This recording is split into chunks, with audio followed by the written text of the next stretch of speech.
Hi, my name is Mirna Contreras, and I'm going to present the one about educational innovation. First, let's just think about it a little bit. What is educational innovation? And this means when we implement any new approach, any new method, technique that is all adaptable to education. Now, it's not just about the academic part, but we do have to take into consideration different aspects like the social aspect, cultural aspect, technological aspect, and economical aspect, because we do have to consider what is going to influence our ability to implement this new technique or method. Now, we can look at the history of language teaching, meaning like the grammar translation method from the 19th century, which is traditional teaching using grammar rules and translating, meaning that we can go back and forth to our native language and the language that we are teaching.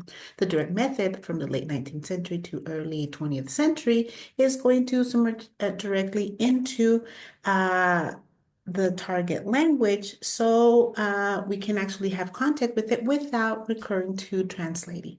The autolingual method from the mid 20th century is going to be based on repetition and drill, so we can listen and speak, listen and speak.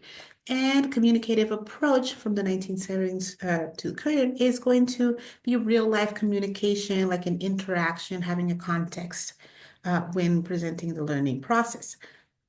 The task-based learning and blended learning from the 21st century, meaning that we're going to incorporate actual meaningful tasks. We're going to create projects that are going to integrate even a digital resource so that we can complement the whole process. Okay, now what is in the educational innovation have an impact on how we give instruction? For example, how are we going to have learner engagement? This presents us with tools so that it can be more, more peppy, it can be more visual, so we can engage with our students. We have different types of tools that can personalize learning depending on the different skills the student has. Authentic communication, we can have direct access to different content that is actually in context of what we're going to do. And at the moment, we can actually have access to this. Moving on to being accessible, students and teachers have materials that are accessible to them, whether it's videos or social media or platforms or any type of material that we're going to use. We can have access. The teacher role can be uh, flipped where it's a passive role and active role, because we can actually be face to face, or we can actually be like a passive and just assign something on a digital platform. Now, when we talk about tools that we have to be involving, integrating, if we go back in time, the tools were very limited because we did not have what now is like a go to, like the internet.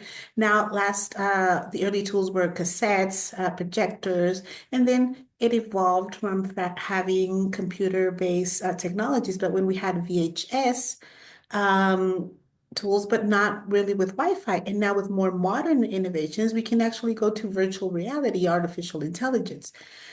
And these tools can be applied in these strategies. For example, gamification, like the name itself it has, it says gamification, like a game. So students are able to engage in a playful situation. Students are very drawn to it, and they like to be, on the podium, on the winning podium, or they want to answer quickly, and they get really into those type of activities. When you can assign something elsewhere, for example, mobile learning, they can download an app and they can practice at home. They can follow levels, for example, in Memrise, it's mostly getting about vocabulary. Okay, now the flipped classroom and blended learning, meaning that we can go back and forth from face-to-face teaching to assigning something on a digital platform. We can actually tell them where to go so that they can actually have more practice on their own time, and they can even see, visually see how their progress is going, and they can measure. Personalized learning and adaptive systems, meaning that we have programs or strategies that are being able to be designed for a specific task, for a specific learning style, And this way, it can be more attractive to certain types of students.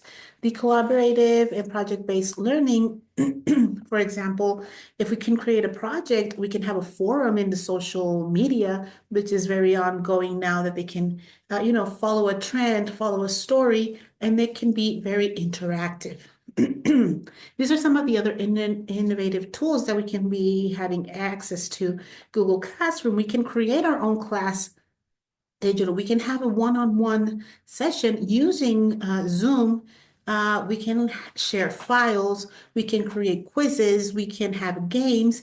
There's even an app where you can insert the type of music some students like, and they can create on a certain topic the music, and it's like that. Not obviously not all tools are free, but we do have a free version, and we can use these as an advantage to show students how easy it is for them to integrate these types of tools in their learning process. So, the future of educational innovation is hand in hand to the new technology that can be used by us that we can have access to, but never letting go, that human interaction part of the learning process. So there has to be a combination. We do have to find the new techniques and apply them. Okay, so we can consider that technology has created a great impact in education, and how we combine it can be very useful to us. So what tools have you used? Tell me. Thank you so much.